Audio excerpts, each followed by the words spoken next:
Une des choses qui, dans le monde spirituel, a une force extraordinaire, c'est la gratitude, c'est la louange. La louange, c'est une arme très forte. Ne passez pas votre vie à murmurer et à vous plaindre.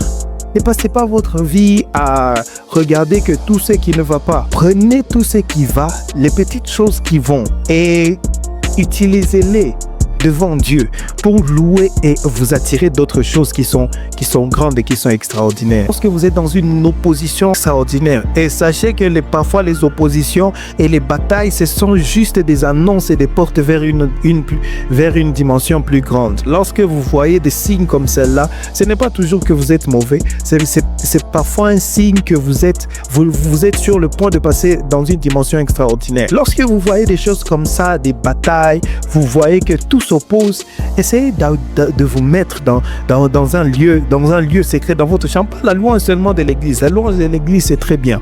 Mettez-vous aussi quelque part dans votre chambre, dans un lieu secret. Mettez de la louange. Commencez à danser et vous verrez ce qui va se passer.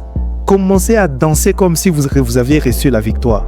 Commencez à danser en regardant la victoire que Dieu vous donne. Commencez à danser comme si c'était le jour là où tout ce qui vous entourait, tout ce qui vous combattent, c'est le jour où vous venez de les vaincre. Comment vous sentiriez-vous si vous aviez la victoire que vous recherchez tant? Mettez dans votre chambre cette atmosphère-là de louange. Faites comme Josaphat a fait. Il a pris l'armée.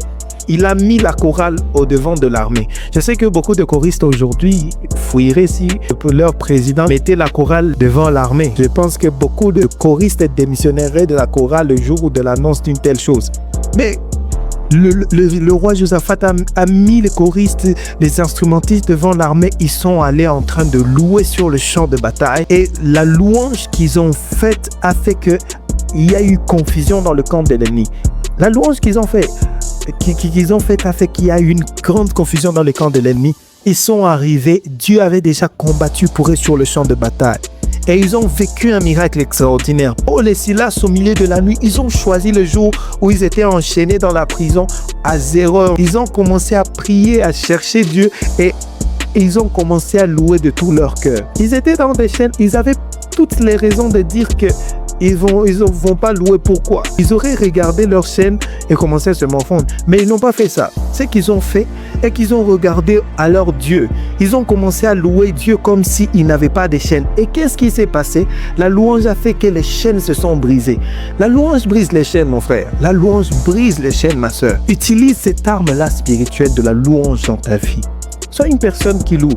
Et la louange maintient l'onction dans ta vie. La louange maintient la fraîcheur de l'onction dans ta vie. Réveille-toi le matin et commence à louer Dieu dans toutes ses dimensions, dans tout ce qu'il a fait pour toi. Le fait seulement d'avoir le souffle de vie, c'est une raison de louer Dieu, de l'adorer, de le glorifier. Le fait seulement que tu te lèves le matin sur tes pieds, malgré tous tes problèmes, il y a des gens qui se réveillent le matin, ils n'ont même pas ces pieds-là, les pieds-là sur lesquels tu te tiens. D'autres n'ont pas de mains, d'autres n'ont pas Dieu, d'autres n'ont pas des oreilles ou même des narines.